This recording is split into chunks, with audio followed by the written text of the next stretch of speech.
noite a todos e a todas. É com muita alegria que a gente entra aí no seu lar, na sua casa, para juntos nós rezarmos, para juntos passarmos esse momento de oração e pedindo a Deus que nos acompanhe. Nós vamos iniciar dizendo, em nome do Pai, do Filho e do Espírito Santo. Amém. Estamos em plena quaresma, que nos pede uma atenção especial ao processo de conversão, ao crescimento na fé, mesmo com a pandemia, onde tantas perdas humanas, sofrimentos, consequências psicológicas, sociais, econômicas, políticas. Mas estamos também na campanha da fraternidade ecumênica, que nos chama ao compromisso com o diálogo e a paz.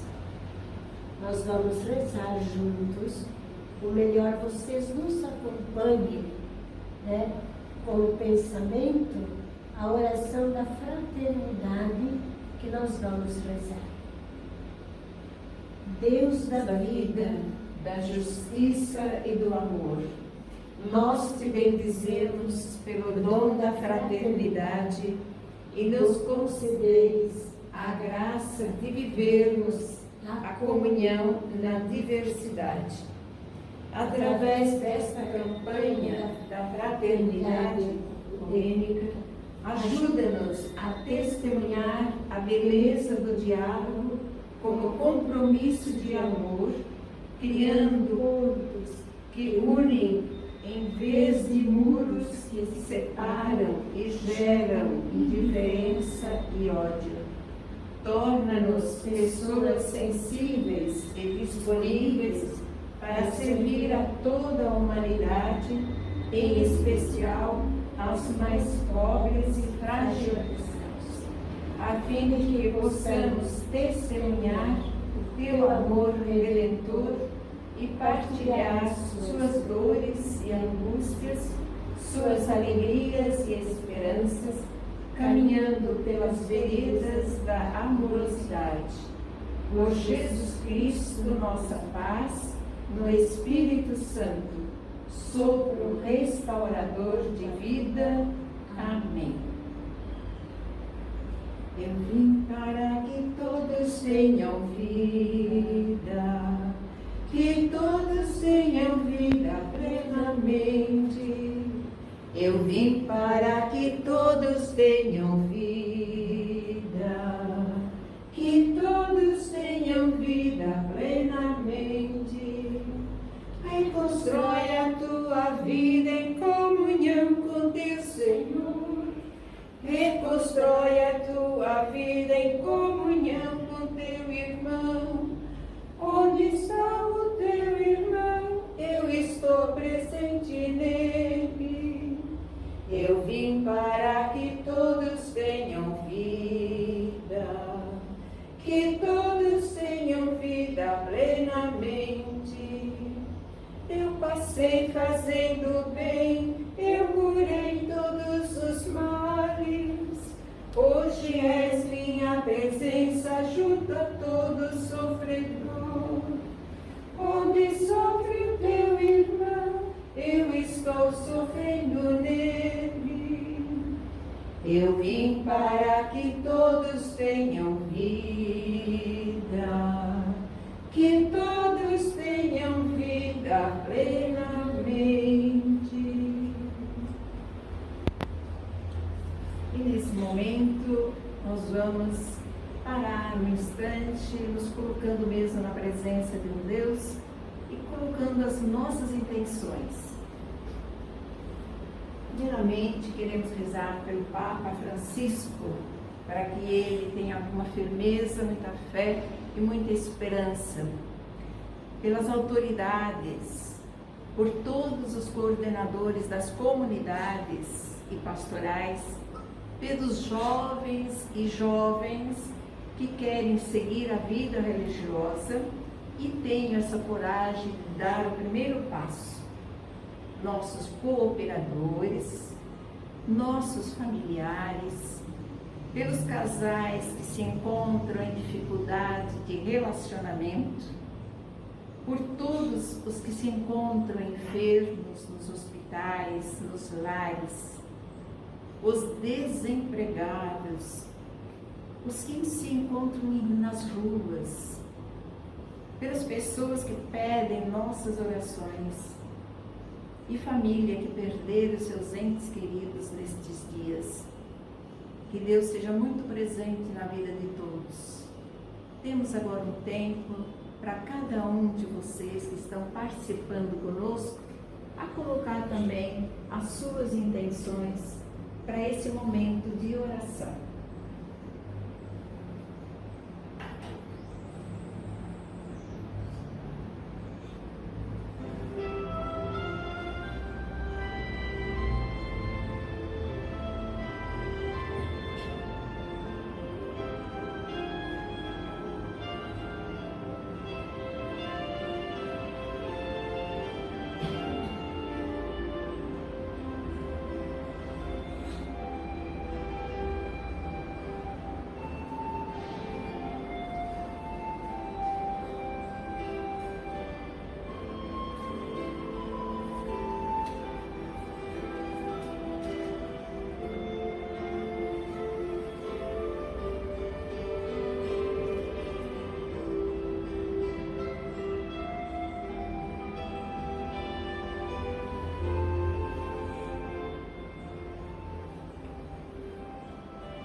Hoje nós vamos meditar o Evangelho de Mateus, capítulo 6, versículos de 7 a 15. Mateus 6, de 7 a 15. Mas antes, vamos então acolher a palavra de Deus cantando. O homem não vive somente de pão, mas de toda palavra da boca de Deus. O homem não vive somente de pão, mas de toda palavra da boca de Deus. Então, como já foi dito, nós vamos ler Mateus 6, versículos de 7 a 15. Vocês devem rezar assim: Pai nosso que estás no céu, santificado seja o teu nome. Venha o teu reino. Seja feita a tua vontade, assim na terra como no céu. Dá-nos hoje o pão nosso de cada dia. Perdoa as nossas ofensas, assim como nos perdoamos aos nossos devedores. E não nos deixes cair em tentação, mas livra-nos de todo mal. De fato, se vocês perdoarem aos homens os males que eles fizeram, o Pai de vocês, que está no céu, também perdoará a vocês. Mas, se vocês não perdoarem aos homens, o Pai de vocês também não perdoará os males que vocês tiverem feito. Palavra da salvação. Glória a vós, Senhor.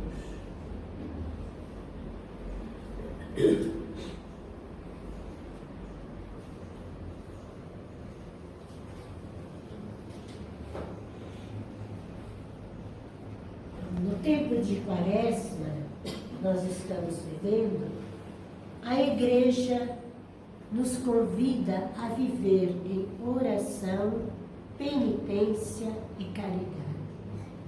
E hoje no Evangelho, Jesus vem nos ensinar como realizar um dos 3 pilares, que é uma delas a oração.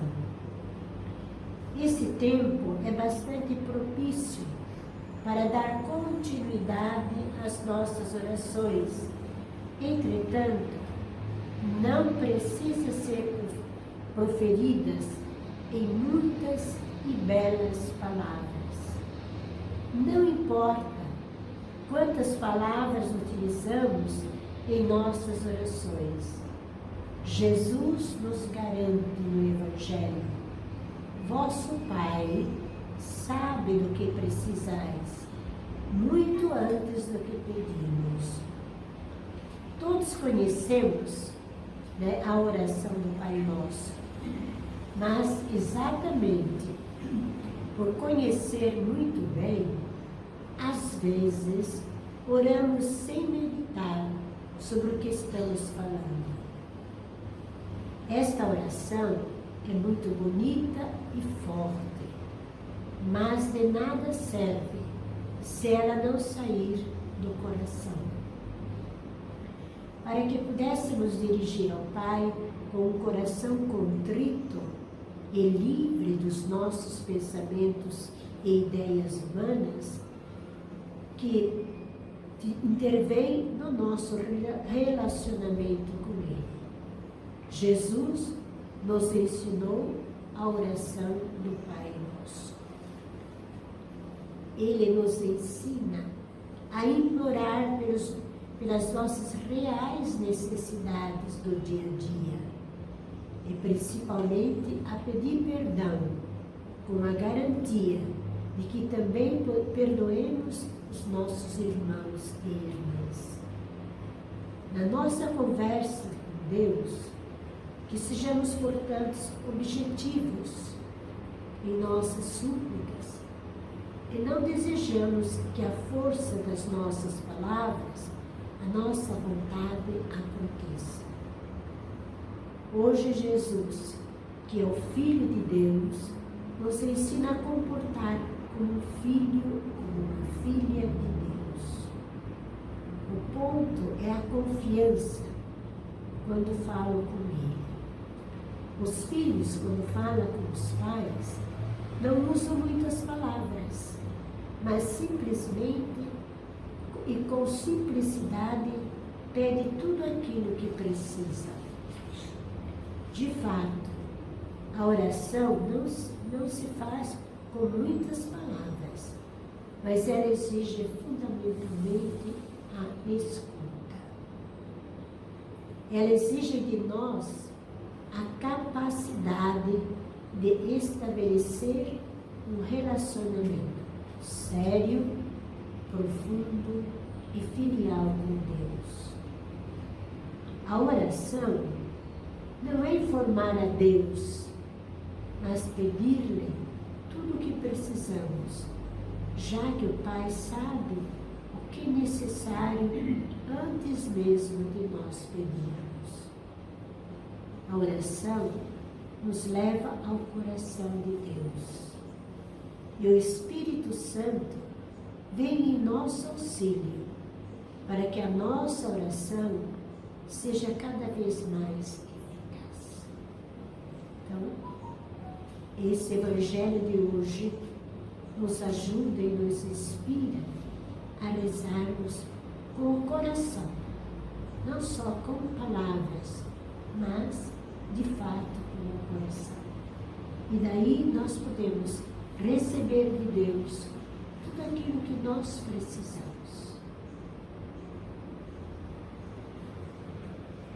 E estamos falando então sobre Marcos. E no encontro passado, nós falamos em Marcos, que o seu escrito é um escrito muito detalhado, simples, que era ao público romano e o povo gentios. E também ele falava para aqueles que estavam se convertendo ou que se convertiam ao cristianismo. Portanto, o Evangelho começa de repente, o Evangelho de Marcos, e tem um ritmo acelerado. E hoje vamos continuar falando mais um pouquinho do Evangelho de Marcos. Ele foi escrito em grego, koiné. A palavra koiné quer dizer escrita comum.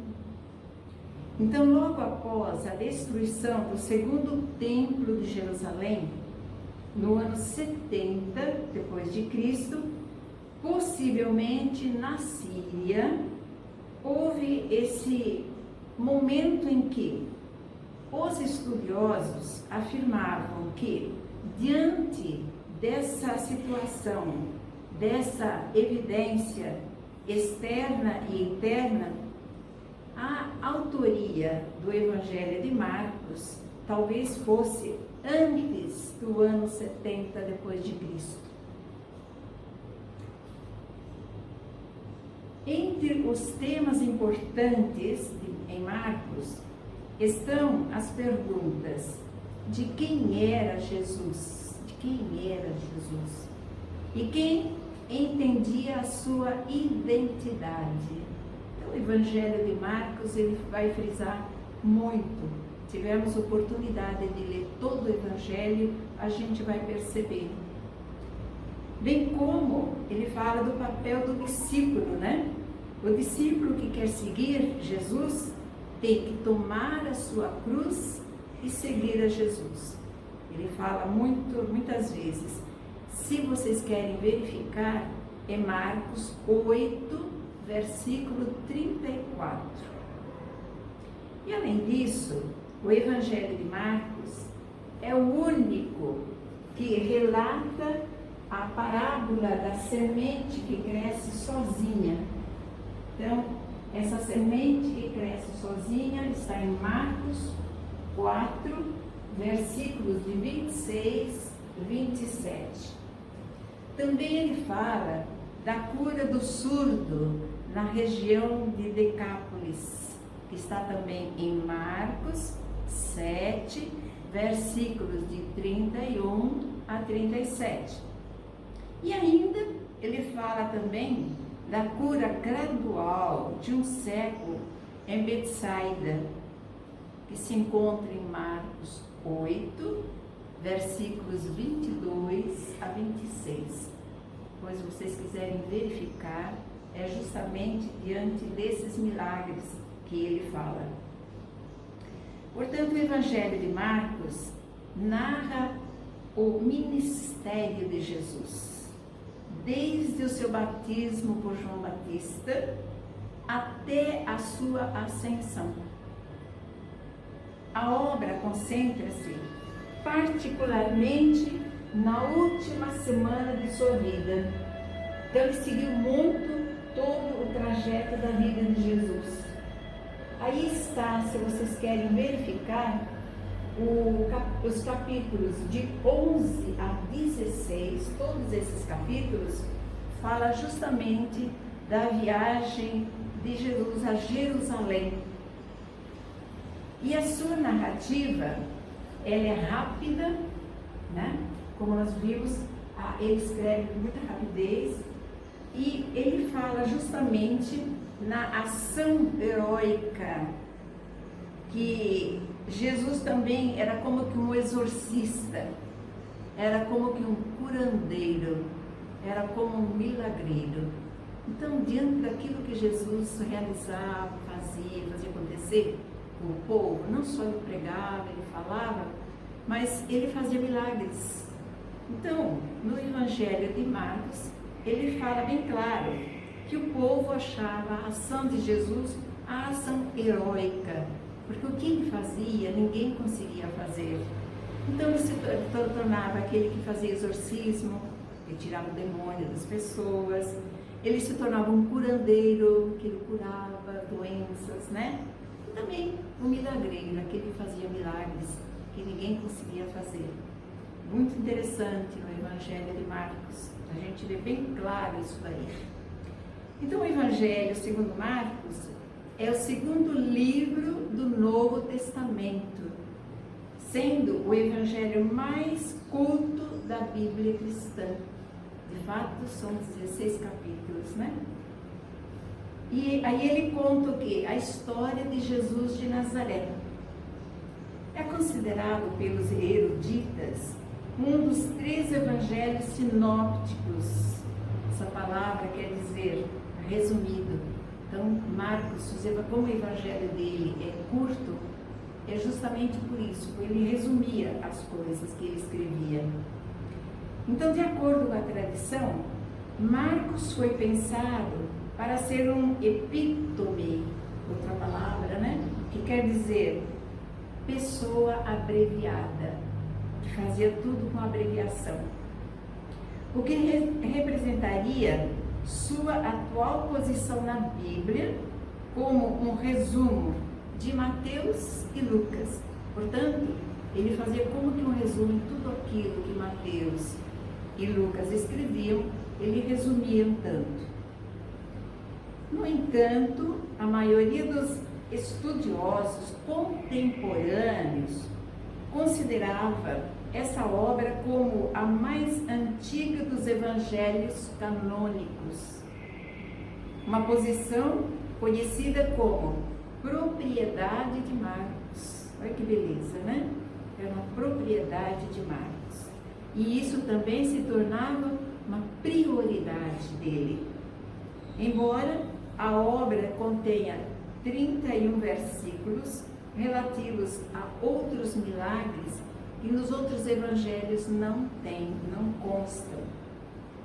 E Marcos consta certos milagres diferentes daquilo que não havia em Mateus e Lucas. Um tema importante de Marcos é o segredo messiânico. Jesus dizia para ele: não quero que me identifique, né? Quero que faça silêncio, que fique em silêncio tudo aquilo que vai acontecendo. E ele obedecia essa ordem, essa presença, esse dizer de Jesus Cristo para ele. Era um desejo que ele procurava fazer acontecer. Então, principalmente quando ele curava endemoniados, né? Uma vez achavam as pessoas muito endemoniadas, nem era isso, mas se diziam que a pessoa estava com demônio, e ele fazia os milagres, e Jesus dizia: não, fique em silêncio, eu não declaro. Então, por isso que o Evangelho de Marcos é muitas vezes considerado a fonte primária de informações sobre o ministério de Jesus.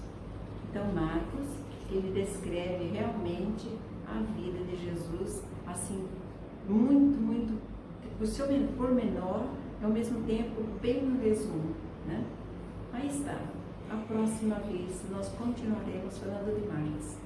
Então, agora vamos dar um tempinho, porque a Augusta já fez a reflexão, lemos o Evangelho, agora falando de Marcos, que às vezes a gente conhece tanto a vida de Marcos, mas eu acredito que sempre é um motivo da gente aprender. Paremos um instante, então, nos colocando mesmo nessa presença da palavra.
Como é bom, né? Quando a gente ouve a palavra de Deus, a gente sente aquele calor humano de um Deus presente nas nossas vidas, né?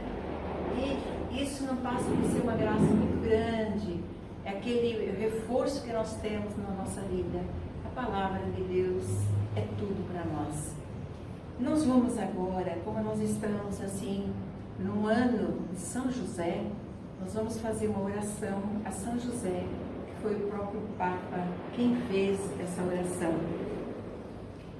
Invocando São José para celebrar os 150 anos da declaração do Espírito de Maria, do esposo de Maria, como padroeiro da Igreja Católica, o Papa Francisco convoca o ano de São José com a carta apostólica Patris Cordis, isto é, com o coração de Pai. Então me acompanhe nessa oração, né? Pode estar assim bem à vontade, trazendo presente a pessoa de São José. Vamos ver a figura de São José, que é muito importante na igreja e nas nossas vidas. Ó glorioso São José, a quem foi dado o poder de tornar possível as coisas humanamente impossíveis, vinde em nosso auxílio nas dificuldades em que nos encontramos. Tomai sobre proteção a causa importante que vos confiamos, para que tenha uma solução favorável. Ó Pai, muito amado, em vós depositamos toda a nossa confiança. Que ninguém possa jamais dizer que vos invocamos em vão, já que tudo podeis. Junto a Jesus e Maria, mostrai-nos que vossa bondade é igual ao vosso poder.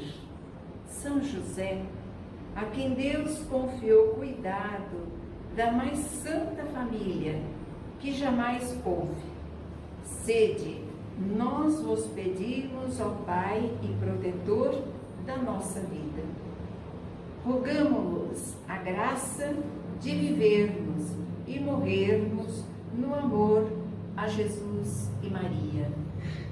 São José, rogai por nós que recorremos a vós.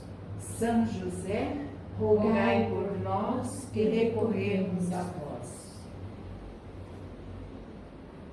Pelos prados e campinas verdejantes eu vou, é o Senhor que me leva a descansar, junto às fontes de águas puras, repousantes eu vou, minhas forças o Senhor vai animar.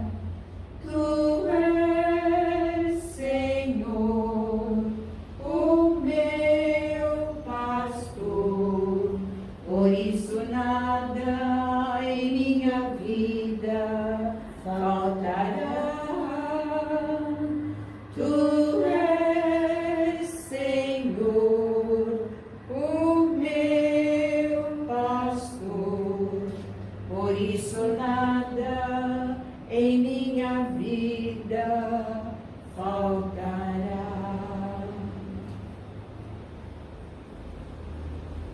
Nós vamos falar agora o pensamento do nosso Padre Tiago Alberino. Além desse que nós vemos aqui na frente, pertinho do sacrário, não temais, estou convosco. Que beleza, certeza que Jesus está aqui conosco. Daqui quero iluminar. Arrependei-vos de vossos pecados. E hoje trouxemos também um outro pensamento. Peçam a Maria que sejam iluminadas as desconfianças, o ódio, a violência, a rivalidade nas famílias, nas nações e entre as nações. Que tudo isso seja eliminado, para que possamos viver na paz.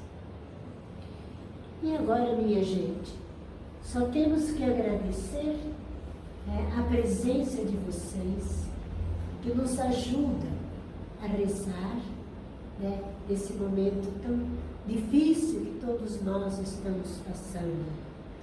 E agradecer de modo especial a Pascoal, a Simone, né, todos os nossos familiares, familiares e pessoas que rezam e que nos acompanham. Convidamos vocês a estarem conosco também a próxima terça-feira, se Deus quiser, nesse momento de oração e de reflexão.